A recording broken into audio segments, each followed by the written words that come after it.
America అధ్యక్షుడు Trump తన బాణి మార్చేశారు. అయితే బాణి మారిన సుంకాలను మాత్రం వదలలేదు. ఈసారి చైనాపై 100% సుంకాలేస్తున్నట్లు చెప్తున్నారు. దానికి తోడు ఇతర నాటో దేశాలను కూడా డ్రాగన్ కంట్రీని టారిఫ్తో దడ పుట్టించాలంటూ పిలుపు ఇచ్చాడు ఆయన. ఇలా చేస్తేనే కానీ చైనా మెడలు వంచలేమని, అలానే రష్యా యుక్రెయిన్ వార్ ఆగిపోవాలంటే ఇదే సరైన మార్గం అంటూ చెప్పారాయన. ఇంతకీ నిజంగానే చైనాపై 100% సుంకాలేసే సీన్ అమెరికాకుందా?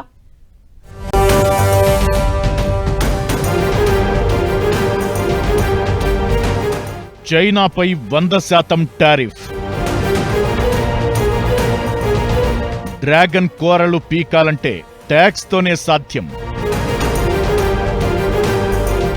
అమెరికా అధ్యక్షుడు ట్రంప్ సుంకాల యుద్ధంలో ఇప్పుడు చైనాని కూడా చేర్చేశారు. మొన్నటిదాకా భారత్పైనే అక్కసు వెళ్లగక్కిన ట్రంప్ డ్రాగన్ కంట్రీని వంచాలంటే సుంకాలే కరెక్ట్ అని, అందుకే చైనాపై 100% సుంకాలు వేయబోతున్నట్లు చెప్పారు. ఇది సాధ్యమా కాదా అనేది పక్కన పెడితే ప్రస్తుతానికి భారత్ పేరు ప్రస్తావించకుండా రష్యా యుక్రెయిన్ యుద్ధం నిలవాలంటే ఇదే సరైన దారంటూ చెప్పుకొచ్చారాయన.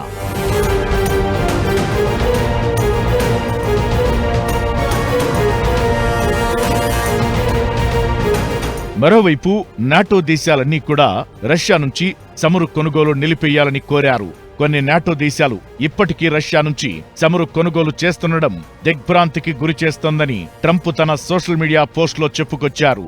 యుద్ధాన్ని ఆపాల్సిన నిబద్ధత నాటో దేశాల్లో సరైన విధంగా లేదన్నారాయన.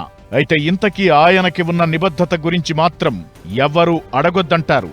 రేర్ ఎర్త్ మెటల్స్, మినరల్స్ కోసం అమెరికా రష్యాపైనే ఆధారపడుతోంది. ఈ నేపథ్యంలోనే చైనా అమెరికాకి మరోలా షాకిచ్చింది.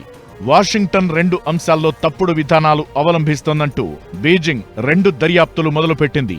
అది కూడా స్పెయిన్లోని మాడ్రిడ్లో 2 దేశాల మధ్య చర్చలు మొదలు కానున్న వేళ కావడం గమనార్హం. అమెరికాతో చర్చల సందర్భంగా జాతీయ భద్రత, టిక్ టాక్ సోషల్ మీడియా యాజమాన్య హక్కుల వంటివి చైనా చర్చించనుంది.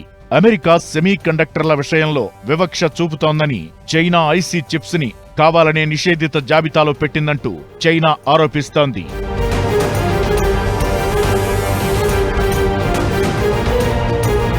చైనా ఉత్పత్తులపై అతిగా ఆధారపడిన అమెరికా 100% సుంకం వేస్తే అది వికటిస్తుందని తెలుసు.